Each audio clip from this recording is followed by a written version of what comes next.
Mesdames et messieurs, aimables téléspectateurs, bonsoir. Merci encore une fois de nous préférer sur Gangan TV, la télémontagne. Bienvenue dans votre émission en toute franchise. Aujourd'hui, nous parlons de sécurité et d'insécurité dans la capitale et à l'intérieur du pays. Depuis la réforme du secteur de sécurité, plusieurs avancées ont été enregistrées, mais tout laisse encore à croire que beaucoup d'efforts restent à fournir pour arrêter l'hémorragie d'insécurité dans notre pays. Les cas d'assassinat sont fréquents et les attaques à main armée se multiplient. Que faut-il faire pour lutter efficacement contre ce fléau en Guinée? Les populations accusent les forces de l'ordre de non-assistance aux personnes en danger. Certains pointent du doigt la complicité des agents dans la plupart des attaques armées. Et quelle explication peut-on donner à cette problématique aujourd'hui qui inquiète bon nombre de citoyens? C'est dans cette optique que l'émission Dans toute franchise vous reçoit ce soir pour vous le commandant Mamadou Alpha Barry, officier communication du haut commandement de la gendarmerie. À tous et à toutes, merci encore une fois de nous préférer sur Gangan TV. On se retrouve juste après cette transition. En toute franchise, sans détour, sans tabou, des questions plus directes que jamais. Alors, parlons-en, c'est en toute franchise et c'est sur Gangan TV. Mon commandant, bonsoir. Bonsoir, M. Lazare. Et merci d'être venu sur ce plateau dans toute franchise. Je vous en prie. Je rappelle que vous êtes le chargé de la communication ou l'officier de communication du haut commandement de la gendarmerie. Dites-nous concrètement comment va aujourd'hui le haut commandement. Oui, le haut commandement se porte à merveille, comme vous venez de le dire. La direction de la justice militaire, parce que depuis la réforme des forces de défense et de sécurité, comme vous le savez, a vu le jour. La gendarmerie nationale se porte à merveille. Okay. Au-delà de ça, vous avez parlé tout de suite de la réforme du secteur de sécurité. Quel bilan faites-vous aujourd'hui de cette réforme et principalement de la gendarmerie nationale? Oui, le bilan dans le cadre général, il est positif dans ce sens que ceux qui devraient partir à la retraite sont déjà partis. Et de nos jours, vous retrouvez des jeunes au commandement de l'armée guinéenne en général et de la gendarmerie en particulier. Okay. Mais vous dites que le bilan est positif en général. Est-ce que quelque part vous n'avez pas enregistré au moins des ratés? Ratés, peut-être c'est vous qui le dites, mais chez nous ça se passe très bien, ça se passe à merveille, on travaille bien. La preuve en est que le haut commandement de la gendarmerie que nous sommes, on n'a même plus une vie de famille. Parce qu'on est là au service de la population. Okay. Alors, on va revenir maintenant au sujet du jour. Aujourd'hui, nous parlons d'insécurité. Si le constat est effectif, l'insécurité est grandissante dans notre pays. En toute franchise, qu'est-ce qui explique la prolifération des cas d'assassinat et des attaques à main armée dans la cité? Je vous remercie déjà pour cette question.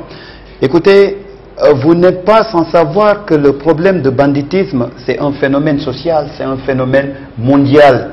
Il ne faut pas que les Guinéens pensent que c'est un phénomène qui est propre à la Guinée. Le banditisme, l'insécurité, c'est un phénomène mondial. Je prends juste exemple la semaine dernière.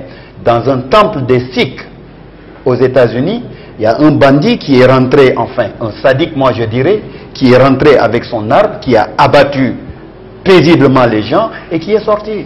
Mais au bout du compte, il a été abattu par les forces de l'ordre.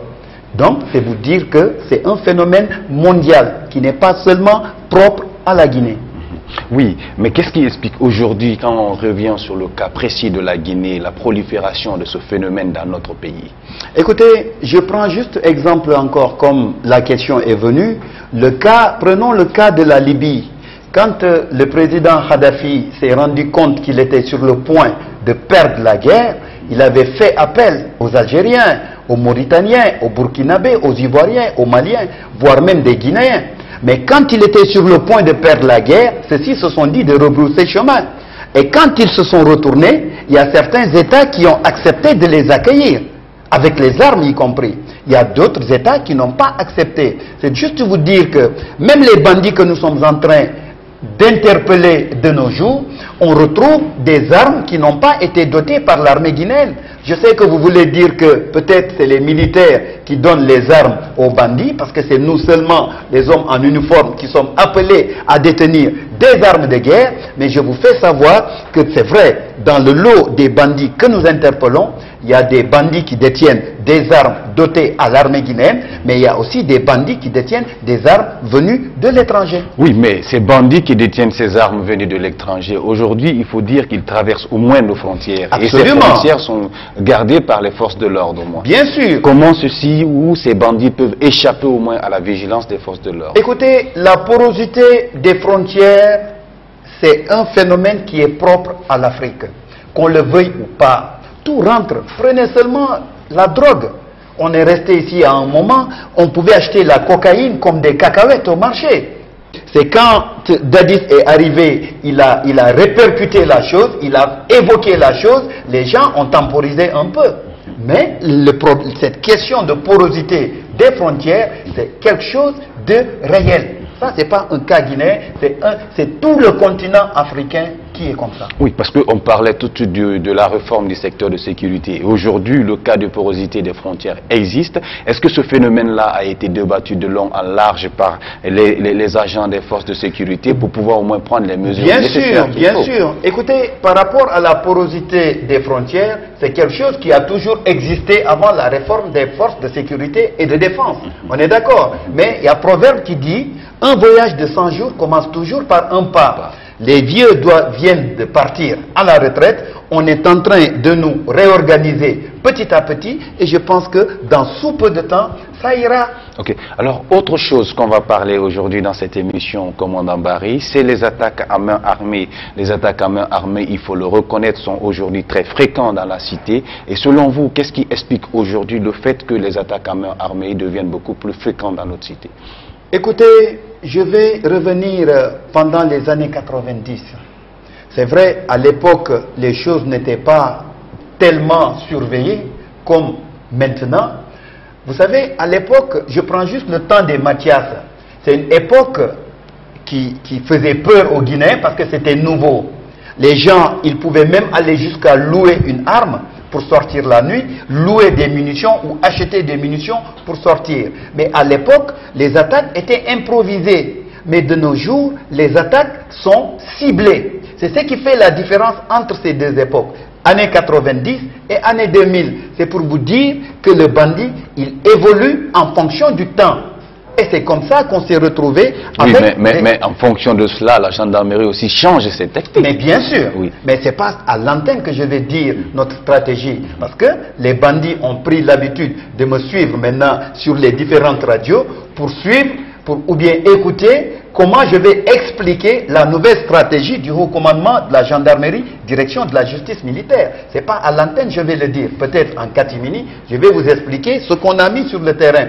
Si vous vous rappelez très bien, ces jours-ci, on entend moins de tirs.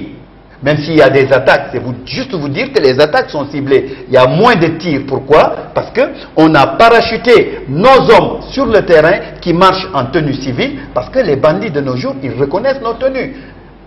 Ils sont même allés jusqu'à te dire que oui, ce véhicule qui passe, c'est sûr c'est le véhicule de la gendarmerie, je reconnais le bruit du moteur. Parce que c'est quand on les interpelle, quand on les questionne, c'est comme ça qu'on se rend compte qu'ils mènent même des enquêtes autour de nous-mêmes pour pouvoir sortir. Okay. Prenez l'attaque de Bambeto. L'attaque de Bambeto s'est passée quand? Lundi ou jeudi, c'est ce qu'ils font. Pourquoi? Parce que les bandits se sont renseignés comme quoi, les lundis et les jeudis, les gendarmes vont au sport. De 8h à 9h, les policiers vont pour la passation de service. Et c'est quand on les a interpellés qu'ils nous ont expliqué ça. Oui, mais on va un peu s'arrêter sur le cas de Bambeto. Ce qui est encore plus alarmant, plus poignant dans la situation de Bambeto, comment est-ce que des gens peuvent venir faire une attaque audacieuse, je peux le dire ainsi, en pleine journée à 10h, et que là, nous avons la police et la gendarmerie présentes sur le terrain, et qu'on ne puisse pas au moins mettre main sur un des assaillants. C'est ce que je vous disais tantôt. Je prends juste la première attaque de Bambeto.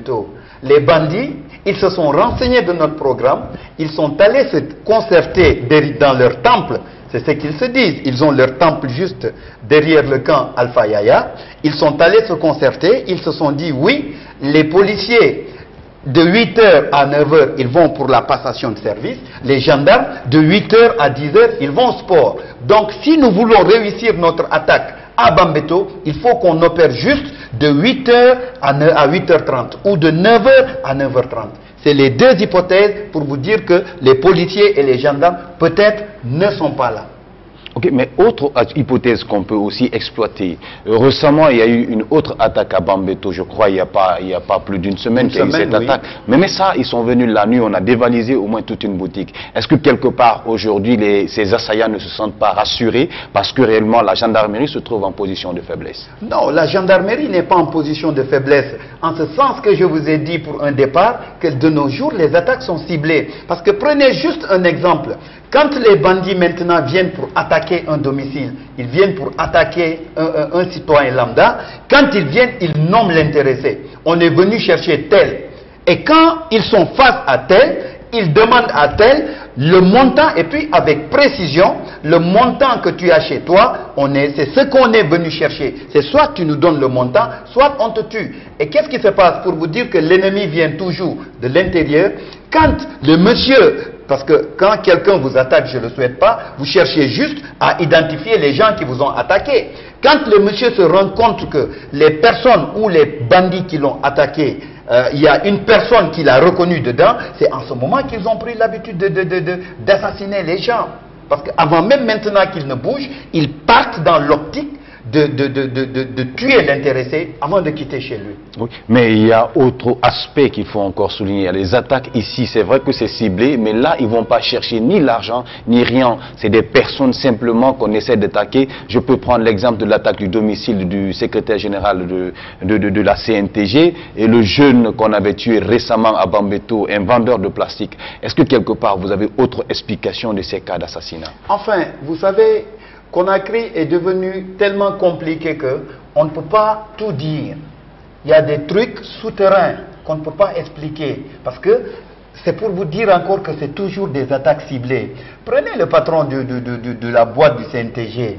Ce n'est pas une petite personne. Peut-être le revendeur de plastique. Il y a même des gens qui peuvent tuer maintenant une personne pour faire des sacrifices. Il y a toutes ces hypothèses-là que nous prenons en compte. Mais puisque nous sommes sur les enquêtes, on ne peut pas le divulguer là maintenant. Okay. Mais au-delà de ça, comment pouvez-vous expliquer qu'en l'espace d'un temps record, qu'on essaie d'enregistrer sur l'axe Bambeto-Cimentiri, 6 cas d'assassinat? Oui, c'est ce que je vous dis. Vous n'êtes pas sans savoir que de 89 à nos jours, la Guinée a toujours été un pays instable. Ouais. Je dis bien de 89 à nos jours, avant l'avènement de la démocratie en République de Guinée, notre pays a été toujours instable.